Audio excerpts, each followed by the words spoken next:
고린도전서 15장 35절입니다. 누가 묻기를 죽은 자들이 어떻게 다시 살며 어떠한 몸으로 오느냐 하리니 어리석은 자여 너의 뿌리는 씨가 죽지 않으면 살아나지 못하겠고 또 너의 뿌리는 것은 장래 형체를 뿌리는 것이 아니요 다만 밀이나 다른 것의 알갱이 뿐이로되 하나님이 그 뜻대로 저에게 형체를 주시되 각 종자에게 그 형체를 주시느니라. 육체는 다 같은 육체가 아니니 하나는 사람의 육체요 하나는 짐승의 육체요 하나는 새의 육체요 하나는 물고기의 육체라. 하늘에 속한 형체도 있고 땅에 속한 형체도 있으나 하늘에 속한 자의 영광이 따로 있고 땅에 속한 자의 영광이 따로 있으니 해의 영광도 다르며 달의 영광도 다르며 별의 영광도 다른데 별과 별의 영광이 다르도다. 죽은 자의 부활도 이와 같으니 썩을 것으로 심고 썩지 아니할 것으로 다시 살며 욕된 것으로 심고 영광스러운 것으로 다시 살며 약한 것으로 심고 강한 것으로 다시 살며 육의 몸으로 심고 신령한 몸으로 다시 사나니 육의 몸이 있은즉 또 신령한 몸이 있느니라. 우리가 고린도전서 15장을 부활장이라고 합니다. 전체 내용이 부활에 관한 내용을 그 주제로 삼고 있고 자세한 설명이 있습니다만은 우리가 앞에서 15장 전반부에서 본 바와 같이 이 부활장은 부활이 어떻게 기독교인의 그 신앙에 있어서 근거가 되며 그 핵심이 되는가 하는데 더 많은 초점이 가 있지, 부활할 때 어떤 식으로 되는가, 마지막에 어떤 그 순서가 있는가 하는데 초점이 있지 않는 것이라 말씀을 드렸습니다. 그런데 오늘 보는 35절에서 이제 뒤에 끝까지는 이제 그 전체적인 교리적인 측면에서 혹은 신앙의 논리적인 전체 측면에서 부활에 관한 것을 다루었다면 이제는 조금 더 실제적으로 고린도 교회 교인들이 갖고 있는 중요한 신앙상의 오류 때문에 이 마지막 부분들은 설명이 되고 있습니다. 그건 뭐냐면 고린도 교회 교인들이 갖고 있는 헬레니즘의 영향을 받은 사고방식입니다. 헬레니즘은 여러분이 잘 아시다시피 정신과 물질을 이분화하는 사고방식을 말합니다. 정신은 선하고 온전하며 물질은 악하고 나쁜 것이라 하는 그 이원론을 가지고 있어서 고린도 교회는 당시 그 그리스에 있었던 도시고 로마가 그리스의 사상을 그대로 물려받았던 나라였기 때문에 당시 초대교회의 기독교가 전파되는 곳곳에서 헤브라이즘보다는 헬레니즘이 이스라엘을 벗어난 모든 곳에서는 그 모든 사고방식의 근간을 이루는 사상이었던 것을 우리가 인식해야 됩니다. 그래서 이 35절에 있는 질문, 누가 묻기를 죽은 자들이 어떻게 다시 살며 어떠한 몸으로 오느냐라는 이 질문은 바로 그것입니다. 구원이라는 것이 혹은 신앙이라는 것이 혹은 거룩하다는 것이 이 몸을 벗어나는 것이라고 생각하고 있는 헬레니즘적 사고방식을 가진 신앙관을 갖고 있는 이 고린도 교회 일부 교인들에게 있어서는 몸이 다시 산다는 것은 이해할 수 없는 것입니다. 구원과 영원한 그 완성의 자리는 몸으로부터의 해탈 혹은 이 우리의 온전한 정신을 방해하는 이 육체를 탈각하는 것, 이런 것으로 생각하고 있는데 다시 어떻게 이 귀찮고 방해하고 속박으로 되어 있는 육체를 다시 뒤집어 쓴단 말인가 라는 사고방식 때문에 여기는 누가 묻기를 죽은 자들이 어떻게 다시 살며 어떠한 몸으로 오느냐라는 질문이 나오게 된 것입니다. 그래서 사도 바울은 이 부활에 관한 설명을 36절에서 38절까지는 씨 뿌리는 비유로, 씨를 뿌려서 열매를 얻을 때 씨와 열매가 어떻게 다르냐 하는 것으로, 39절에서 41절까지는 짐승의 육체와 사람의 육체가 다르듯이 하늘에 속한 육체와 땅에 속한 육체가 다르다라는 것으로 육체를 죄악시하고 육체를 저급한 것으로 취급하는 이 그리스식 사고 방식으로부터 성경이 설명하는 변화된 몸으로의 부활을 이제 설명하고 있는 것입니다. 그래서 36절에 보시면 어리석은 자여 이렇게 답을 시작하는 걸 봅니다. 어리석은 자여, 너의 뿌리는 씨가 죽지 않으면 살아나지 못하겠고 또 너의 뿌리는 것은 장래 형체를 뿌리는 것이 아니요 다만 밀이나 다른 것의 알갱이뿐이로되 하나님이 그 뜻대로 저에게 형체를 주시되 각 종자에게 그 형체를 주시느니라 이렇게 나옵니다.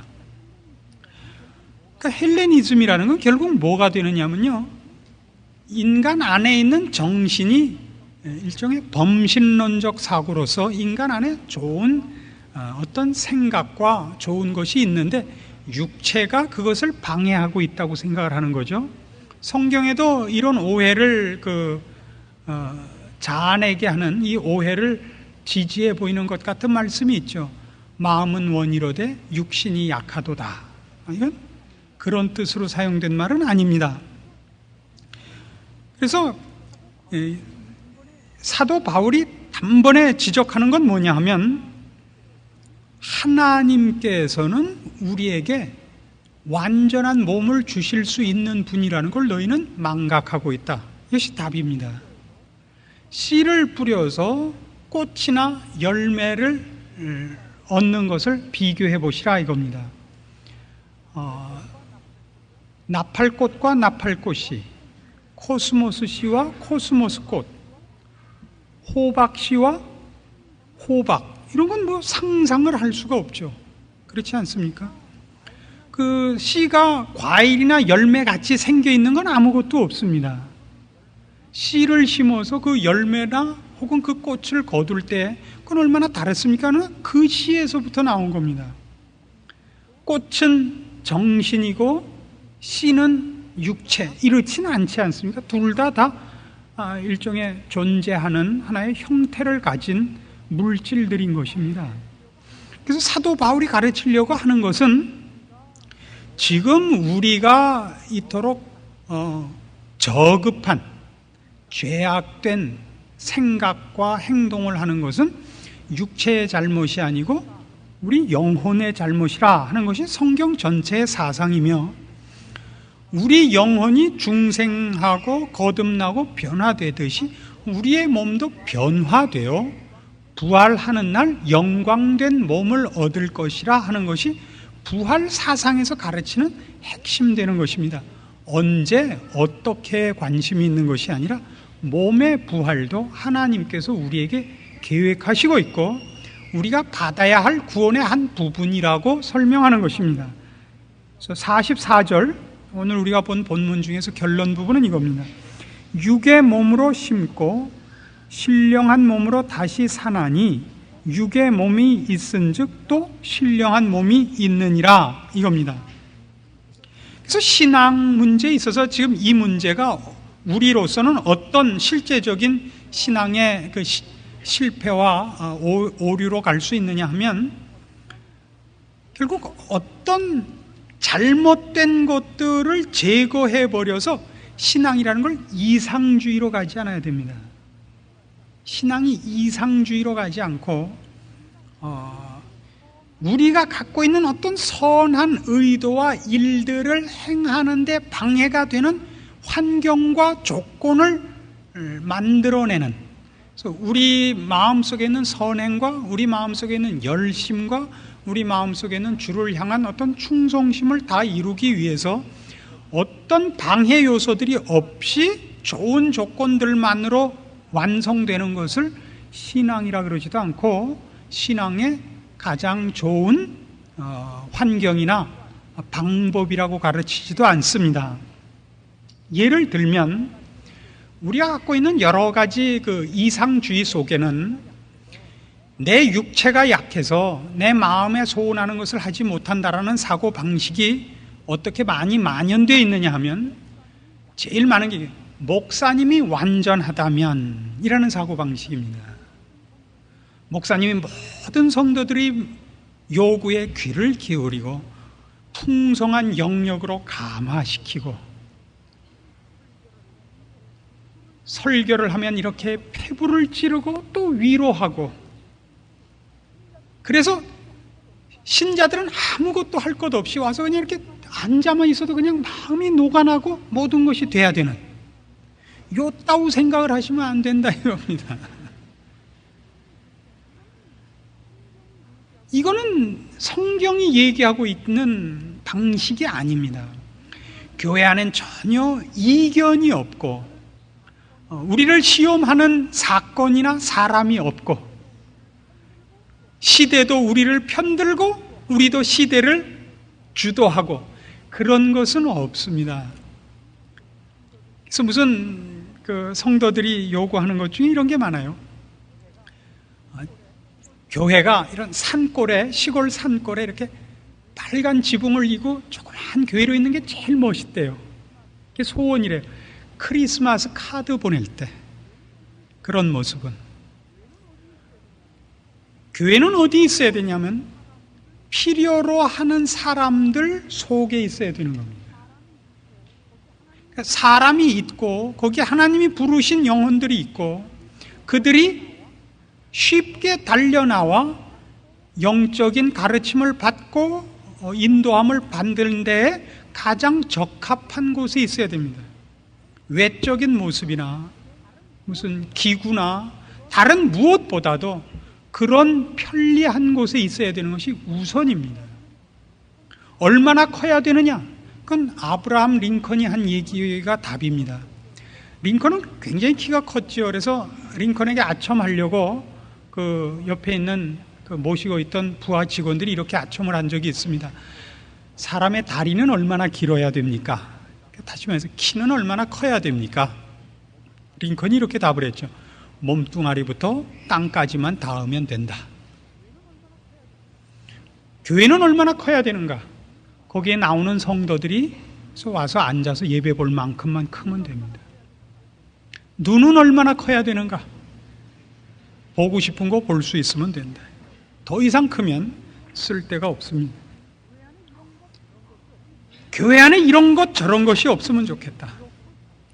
우리 교회는 이렇고 저랬으면 좋겠다. 이런 것들은 다 우리 안에 가진 순진한 생각과 고결한 이상이 힘을 갖지 않고도, 난관을 극복하지 않고도 쉽게 이루어질 수 있었으면 좋겠다라는 응석입니다. 첫사랑은 쉽게 깨진다고 합니다. 아니, 첫사랑을 이룬 사람은 없다 그럽니다. 왜 그렇죠? 그때는 첫사랑이라는 건 목숨을 걸고 합니다. 젊은 날에. 그런데 왜 안 이루어지죠? 열심이 없어서도 아니고 진지하지 않아서도 아닙니다. 그들은 사랑을 이룰 만큼 지혜와 실력과 능력이 없기 때문입니다. 그가 얼마나 진지함과 소원과 열심과 그 희생 정신을 갖고 있느냐가 문제가 아니라 그것을 이룰 실력이 있어야 됩니다. 영육간의 힘을 가져야 됩니다. 그것이 없으면 안 됩니다. 우리의 신앙도, 그리고 하나님이 요구하는 구원의 궁극적인 완성도, 하나님께서 우리를 육체로 지으셨듯이 하나님의 우리를 지으시고 또 구원하시고 영원토록 가지시는 구원의 궁극적인 목표가 새하늘과 새 땅에서 하나님의 그 처음 창조와 그리고 구속하신 이 구속사역의 모든 목적이 물질계 속에서의 완성입니다. 우리는 몸으로 부활함을 받습니다. 그때 또 이런 몸을 입을지는 그건 모릅니다. 이것과 씨와 꽃이 다르듯이, 열매가 다르듯이 지금과 전혀 다른 모습일지도 모르겠고, 모습은 지금 모습인데 무슨 몸에서 빛이 나는 그런 것일지도 모르겠고, 그건 모르겠습니다. 가보지 않았으니까요. 그러나 성경이 우리에게 가르치는 이 부분이 왜 필요하냐 그러면 바로 이것, 하나님께서 우리에게 처음부터 무엇을 창조하셨고 무엇을 목적하셨는가를 놓치지 말란 말이에요. 하나님의 형상을 따라 우리를 지으셨어요. 진흙을 빚어 지으시고 우리에게 온천하 만물을 지으신 모든 것을 다스리게 하시고 생육하고 번성하라 하셨습니다. 그것이 하나님의 창조의 뜻이고 우리에게 허락한 복입니다. 근데 이걸 놓고 나면 구원과 내세를 향한 모든 목표가 이상주의가 되고 관념론으로 흐르게 됩니다. 그럼 사실이 문제가 아니고 도를 깨우치는 게 문제가 되고 깨우치고 아는 것으로 끝날 위험성이 있습니다. 하나님이 계시느냐 안 계시느냐가 아니라 선과 의로 갈 위험성이 있습니다. 하나님 앞으로가 아니라 선으로 가는 것, 의로 가는 것. 그래서 도덕이 되어버릴 수가 있고 득도하는 것이 되어버릴 수 있다는 것은 대단히 위험합니다. 한 번은 제가 고등학생들을 가르치던 전도사 시절에 여름 수련회를 앞두고 문제가 하나 생겼습니다. 그 교회가 있는 동네에서 이제 대부분의 학생들이 교회를 나왔는데 그 나오는 학생들이 다 동네 친구들이죠. 근데 그 중에 하나가 도벽이 있는 녀석이 있었습니다. 이 녀석이 친구 집에 전축을 들어다가 내다 팔아먹었어요. 그래서 친구한테 들켰습니다. 그래서 친구 한 서너 명이 죽지 않을 만큼 두들겨 팼습니다. 그리고 천연스럽게 저한테 찾아와서 하는 얘기가 두들겨 팬 놈이 아무개가 도둑질을 했는데 왜 했느냐고 물어보니까 여름 수양회를 가고 싶은데 수양회비가 없어서 훔쳤다 그러더라 이겁니다. 이 녀석을 데려가야 됩니까? 안 데려가야 됩니까? 라고 저한테 물었습니다. 여러분이 한번 고등부 전도사라고 생각하시고 아니 고등부 선생님이라고 생각하셔도 좋습니다. 어때요? 그렇습니까? 수련회를 가기 위해서 수양회비를 마련하기 위해 좀 가난하게 살았던 것은 사실입니다. 친구 집에 전축을 내다 팔아서 수양회비를 만들려고 했던 지극한 믿음의 열심을 가진 이 학생을 수양회를 데려가야 되는가 안 되는가? 제가 말했죠. 데려갈 수 없다. 자, 그 물어온 학생이 반문했습니다. 기독교는 회심을 시켜야 되는 종교고 사랑을 해야 되는 종교 아닙니까? 어떻게 안 데려갑니까? 제가 얘기했죠. 그를 회심시켜야 되는 건 사실이다. 그러나 그 도둑놈 하나로 인해서 나머지 사람들을 희생시킬 수는 없다. 우리는 혼동해요. 99마리 양을 우리에 놔두고 한 마리 양을 구하러 가는 것은 99이나 됐다고 해서 만족하지 않는다는 뜻이지 양 우리에 들어와 있는 99보다는 음침한 골짜기에 가 있는 잃어버린 양이 더 귀중하다는 뜻은 절대로 아닙니다. 이만하면 돼. 하나쯤 없어지면 어떠냐 이런 마음은 아니라는 것이죠. 그는 지금 도벽이 있습니다. 그를 데려가서 나머지 학생들의 신앙생활을 분명하게 방해시킬 것을 우리가 그대로 방치할 수는 없습니다. 그를 따로 기회를 주고 교화시키고 지도할 필요는 있습니다. 같이 섞을 수는 없죠. 이 질문했던 학생 답이 걸작입니다. 여태껏 눈을 동그랗게 뜨고 계속 그 학생 편을 들던 왼수가 답을 다 듣고 나더니 전도사님, 사실은 저도 안 데려가고 싶었어요. 만약 제가 데려가야 옳다 그랬으면 또 뭐라 그랬을까? 궁금한 사건 중에 하나입니다. 그래서 이 부활 신앙 하나가 육체 부활이 있느냐 없느냐 하는 것이 그거 하나의 문제가 아니라 신앙의 방향과 색깔이 얼마나 달라질 수 있느냐 하는데 여러분이 상당히 깊은 경각심을 갖고 성경의 가르침을 배우셔야 됩니다. 39절에서 41절에 이르는 육체는 다 같은 육체가 아니니 하나는 사람의 육체와 하나는 짐승의 육체와 하나는 새의 육체와 하나는 물고기의 육체라 하는 구별은 그래서 사도 바울이 무엇 때문에 하느냐 하면 육체라고 해서 다 나쁜 것이 아니다. 물질이라고 해서 다 나쁜 것이 아니라는 얘기를 하려고 등장시킨 비유입니다. 짐승의 육체와 사람의 육체는 다릅니다. 물고기의 육체와 사람의 육체도 다르죠. 사람의 육체는 다른 육체보다 훨씬 고급합니다. 육체라 할지라도 이렇게 차이가 있는데 하나님께서 지금 우리는 땅에 속한 육체, 지금 우리가 땅에 속한 육체라는 것은 죄를 지어 하나님으로부터 단절된 상태에 있는 걸 가르칩니다. 땅에 속한 육체 중에서도 이렇게 층이 있는데 하늘에 속한 육체는 얼마나 다르겠는가? 육체, 물질이라면 무조건 죄악시하고 저급하게 생각하지 마라 하는 의미에서 하늘에 속한 육체가 있다. 40절, 하늘에 속한 형체도 있고 땅에 속한 형체도 있으나 하늘에 속한 자의 영광이 따로 있고 땅에 속한 자의 영광이 따로 있다라고 얘기하는 것입니다. 그래서 부활의 몸이라는 것은 이 세상과 같이 거기서도 육체요, 물질계가 있는 것은 사실입니다. 그러나 문제는 변화되어야 되는 것입니다. 지금 몸을 갖고 들어간다는 뜻은 아닙니다. 이 몸은 바뀌어야 됩니다. 변화되어야 합니다.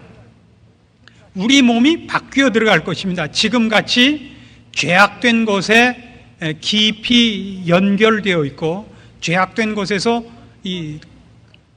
그 몸을 끊어내지 못하는, 먹어야만 살고 헤어지고 상하고 연약하고 아프고 하는 그런 모든 것에서 벗어나는 변화된 몸을 가지게 될 것입니다. 빌립보서 3장에 가면 그래서 지금 있는 육체로 가는 것이 아니라 변화된 몸으로 갈 것임을 이렇게 분명하게 선언한 데가 있습니다. 빌립보서 3장 20절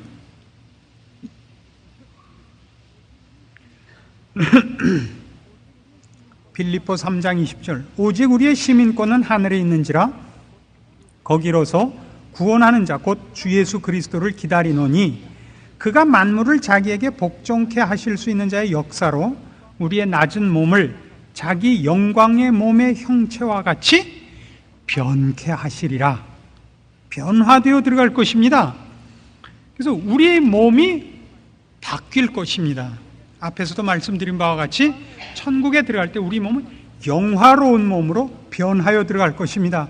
그래서 고린도전서 15장에서 가르치는 이 부활장에서의 초점은 뭐냐 하면 육체로 부활한다. 그러나 그 몸은 천국에 맞도록 변화된 몸이다. 이겁니다. 변화된 몸이다. 그러나 육체로 부활한답니다. 육체로 부활한다. 그렇게 말함으로써 무엇에 초점을 두고 있다고요? 우리의 신앙이 이상주의가 되거나 관념론으로 흐르지 않을 것을 요구하고 있습니다. 그리고 지금 심는 때다 이겁니다. 지금 심는 때입니다. 봄에 씨를 심어야 가을에 거두듯이 오늘 우리가 이 세상을 사는 동안 우리는 이 몸으로 지금 영화로운 몸을 거두기 위하여 심고 있는 때입니다. 그래서 뭐가 문제가 되느냐 하면 고린도 교회 교인들의 이 헬레니즘 속에 가장 무서운 사상은 뭐냐 하면 육체를 경시하는 사상 때문에 득도한 다음에는, 그러니까 이 고린도 교회 교인식으로 얘기하면 신령해진 다음에는 자기가 신령한 데 속하고 몸에 속하지 않았다고 생각하는 사람들이 있었습니다. 그래서 몸이 하는 거는 내가 아니다 이겁니다. 몸이 저지르는 건 내가 아니고 정신만 나다 이겁니다. 그러나 사도 바울이 이 몸의 부활로서 정작 가르치고 싶은 건 뭐냐면 심고 거두듯이 씨를 심어 나중에 그 열매를 거두고 그 꽃을 보듯이 지금 이 몸이 변화돼야 되지만 그 변화된 몸과 이 몸에는 연속성이 있다 이겁니다. 그 씨를 심어 그 열매를 거두는 법입니다. 아무거나 심어서 그 열매를 거두지 않듯이 열매와 씨와의 관계가 연속성이 있듯이 신자가 나중에 변화된 몸을 부여받을 부활의 몸의 영광은 지금 심어서 거두는 것이다 이겁니다. 그 영광은. 그래서 지금 신앙생활에서 우리의 정신과 우리의 생각과 우리의 사고와 열심을 몸으로서 나타내지 않으면 안 된다는 데 초점이 있습니다. 로마서 12장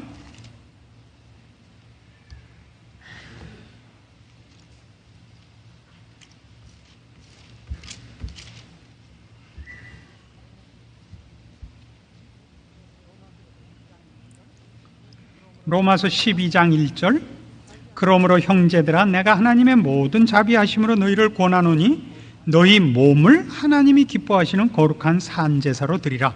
이는 너희의 드릴 영적 예배니라. 뭐를 드려요? 진심 이전에 몸이에요. 그러니까 진심을 몸에 실어서, 그렇죠? 몸에 실어서 보내서, 그러니까 예의를 지킨다든가 또 예의를 지킨다는 거랑 비슷한 말이 또 뭐 있어요? 하여튼 그런 것들은 다 실력입니다. 우리는 형식주의를 싫어합니다. 형식주의는 속이 없이도 형태를 취할 수 있기 때문에 우리가 형식주의를 싫어합니다. 그러나 형식이 없이는 내용을 담지 못합니다. 그래서 여러분이 가지신 진심이 형태로 나타나지 않으면 여러분은 만족하셔서는 안 됩니다. 우리가 크게 시험을 받는 건 뭐냐면, 악에게 시험을 받는 게 뭐냐면, 누가 위선을 행할 때 그 위선자가 속은 그렇지 않으면서 겉을 선한 모습을 나타내고 있는 것 때문에 나는 위선자가 아니라는 걸 뭘로 증명하냐면 같이 선한 표현을 짓지 않는 것으로, 그래서 위악적으로 가는 경우가 많습니다. 이건 시험 받는 겁니다. 악에게 지는 겁니다. 여러분 속이 좋은 것을 겉을 아각아각 하는 것으로 표현하지 마십시오. 그건 실력이 없는 겁니다. 그러니까 저는 이북 사람이라서 이북 사람의 성격을 대단히 잘 아는데, 예전에 어떤 교회에 가서 집회를 하게 됐는데 그 교회 목사님이 이북 사람이셨어요. 그래서 어떻게 얘기하다 저도 평안도 사람입니다 그랬더니 그분 대답이 걸적이 평안도 사람 있는 것에 평안이 없지 그러시더라고요.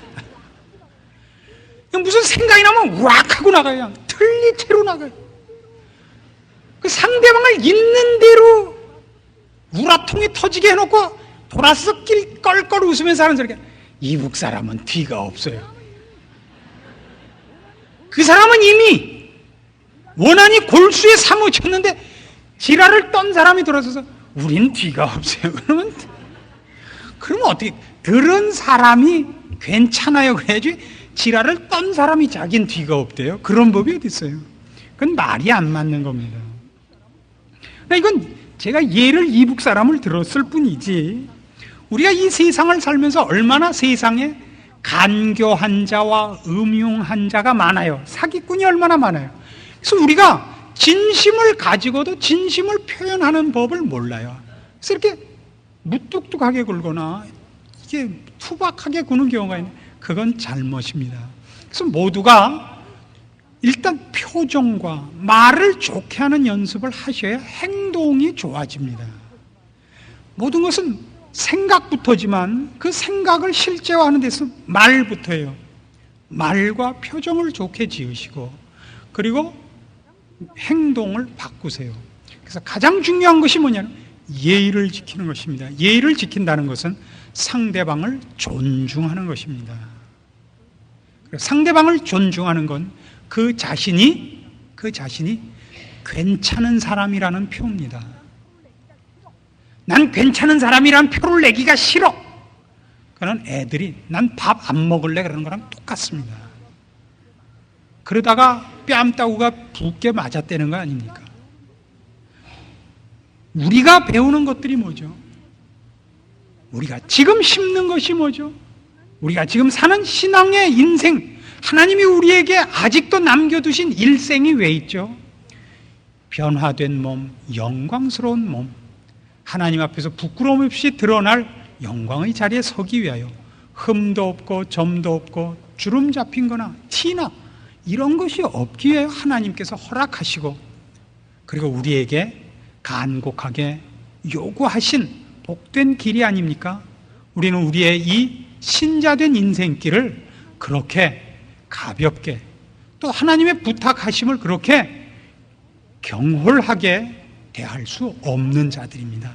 하나님이 우리를 사랑하신 사랑으로 우리도 그 앞에 사랑으로 보답해야겠고 그리고 그 보답이 나 자신을 위한 것이요 우리 하나님 아버지의 기뻐하시는 일이라는 걸 기억하여 부모 앞에 효도하듯이 그 이상으로 하나님 앞에 충성된 사랑을 입은 자녀와 신자답게 여러분이 얻은 구원을 귀하게 여기시고 보증하시고 열심히 훈련하셔서 신자다운 길을 훈련하시고 복된 영광의 부활의 몸으로 주 앞에 드러날 준비를 하시기를 권합니다.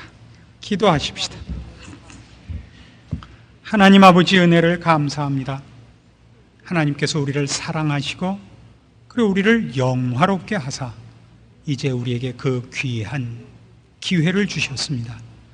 주여 우리에게 지혜로운 마음 주시고 깨어있게 하시고 아버지께서 저희에게 맡기신 복된 길을 순종함으로 달려가게 하시며 기쁨으로 우리를 갈고 닦아 의와 선으로 거룩과 영광으로 생명과 진리로 주 앞에 서게 하여 주시옵소서. 우리의 마음을 아시는 우리 하나님께서 우리 마음에 두신 주를 사랑하는 진심과 열심을 우리 몸에 나타내도록까지 우리를 간섭하시고 권면하시며 우리의 연약함과 미련함을 도우사 우리 중에 아무도 실패하는 이 없이 주의 부르심을 받은 그 부름에 합당한 열매를 맺고 영광된 모습으로 주 앞에 다 설 수 있게 하여 주시옵소서. 예수님의 이름으로 기도합니다. 아멘.